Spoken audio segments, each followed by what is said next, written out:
Welcome back to the deep dive. You know, sometimes the most amazing biology stories, they aren't miles away in some remote jungle. They're happening, like, right under our feet. Or on a garden stake, apparently. Exactly. So today we're taking a really close look, a sort of microscopic view at a big concept. We're using notes from a gardener, someone observing their garden, who kind of stumbled onto some pretty powerful evolutionary stuff. Yeah, it's a fantastic little case study. We've got this eyewitness account, Yeah. of grasshoppers mating, Right. a real snapshot. Right. And our mission for this deep dive is to look at what this gardener saw and really understand the why behind something called sexual size dimorphism, SSD. SSD. Basically why there's often such a noticeable size difference between males and females in a species, especially these grasshoppers. And the setting is just so relatable. It wasn't a lab. It was, what was it? A bamboo skewer repurposed as a trellis for Mexican sunflowers. Yeah, can't get much more ordinary than that. It really grounds the science, doesn't it? So the gardener sees this pair, and the first puzzle is just visual. Which one's which, based just on how big they are and who's on top. And that first guess, just based on, well, common sense maybe, who looks heavier, who's doing the carrying, Yeah. it's often the starting point for understanding SSD in insects. So the observation was the one on top seemed much smaller. Yeah, much smaller and lighter than the one it was on. So the gardener guessed, correctly it turns out, that the little one on top was the male. And the bigger, heavier one underneath was the female. Exactly. Okay, so let's lock that down first, because, often in mammals we think of the big, tough male. But here, with grasshoppers, it's flipped. We're seeing this pretty extreme sexual size dimorphism. Right. Where the female is way bigger, significantly larger and heavier. Exactly. But, okay, this is where we start the deep dive, right? We can't just say, oh, she's bigger. We need to ask why. What evolutionary pressure, what job makes it so advantageous for the female to be the heavyweight? Exactly. It boils down to resources and reproduction. Yeah. That size difference isn't just there for looks, it's a strategy. Strategy, okay. The larger female body, well, it's basically required. Because more size means more room for eggs. Ah, okay. Simple as that, almost. Pretty much. Bigger body, higher capacity to carry and develop eggs. It directly links her size to how many offspring she can potentially produce. Reproductive success. So size literally equals more babies. Yeah. More body mass means more. Factory space for egg production, we talking like double the eggs or... Could be, yeah. Potentially significantly more than a smaller female could manage. Nature's basically saying for the female role here, fertility is priority number one. Maximize that output. But that kind of investment being that big, it must come at a cost, right? Evolution always has trade-off. Oh, absolutely. Huge costs. Think about it. Growing that large takes a ton of resources. More food, obviously. More time growing, more energy just to maintain that bigger body. So she needs more fuel, basically. Right. And that puts her under more pressure just to find enough food.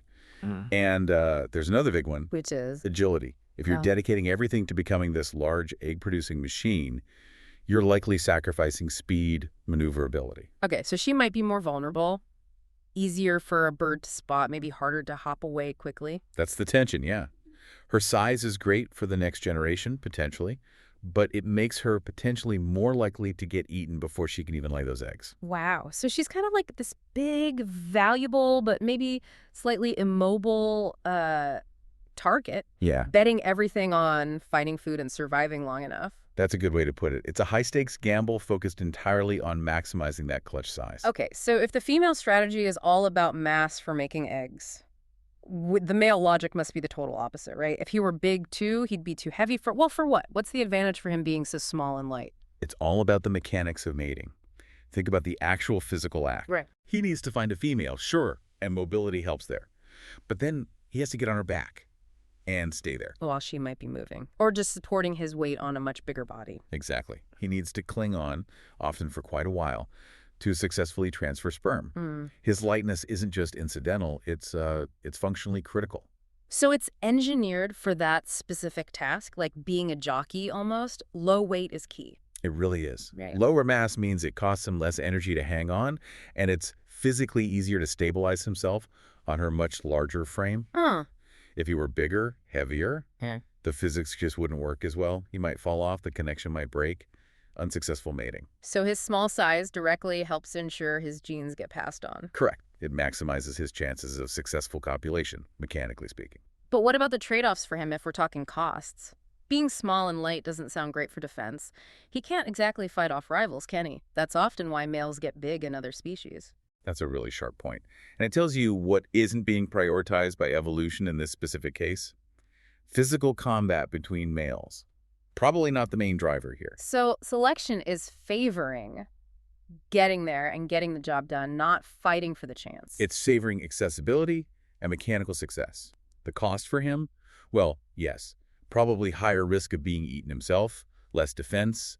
Maybe he burns more energy proportionally, zipping around looking for mates. He's exposed. Definitely exposed. But maybe his small size and speed also help him avoid some predators, or at least find a mate quickly before something finds him. Okay, wow. So you have these two totally different sets of pressures pushing the sexes in opposite directions size-wise? Exactly. Female, max out fertility, even if it costs mobility. Male, max out accessibility and mating mechanics, even if it costs defense. It's an incredible example of specialization.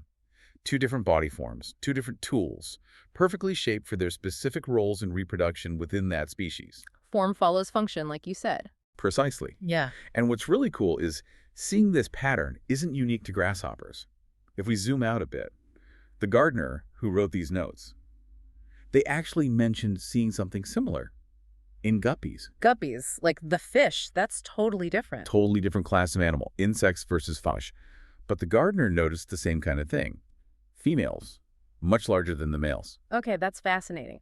Why would evolution arrive at the same solution, this big female, small male setup in creatures as different as a grasshopper and a guppy? That's a classic example of something we call convergent evolution. Convergent evolution, right. It means different species independently arrive at similar solutions because they face similar environmental or functional problems. So the problem is the same even if one hops and one swims? Essentially, yes. In both cases, the female is doing the heavy lifting, biologically speaking, for producing the offspring, whether it's carrying eggs like the grasshopper, or maybe carrying live young, or just needing a large body to produce lots of eggs to scatter, like the guppy. Her size is linked to maximizing that reproductive output. And the male, his job is fertilization. So he needs to be quick, agile, able to maneuver around or onto that larger female effectively. So speed and agility beat size for the male's job description in both cases. Seems to be the case. Nature's found an efficient engineering solution to the same fundamental challenge. How do you maximize offspring numbers while also making sure fertilization can actually happen physically? Big female, small male, often works. Wow. Okay. So bringing it back from the guppy tank to the garden, that bamboo skewer, the gardener's notes apparently ended with a bit of a personal reflection, right? After seeing all this. Yeah, that's this really interesting human layer. The gardener was watching this, incredibly evolved biological drama play out, and then had to decide what to do about them. Oh, right. The dilemma. Yeah, the options were, like, should I capture them? Maybe put them in an old fish tank. Or move them somewhere else in the yard, the small forest. Yeah. Or just get rid of them, pest control. That really puts it in perspective. Here's this tiny grasshopper pair acting out millions of years of evolutionary fine-tuning. Right. And the gardener's thinking about, well, garden management and maybe ethics. Do I interfere? Do I let them be pests? It really highlights that intersection, doesn't it? Between observing and appreciating nature's complexity and then the reality of managing our own spaces, our gardens, our environments. Yeah.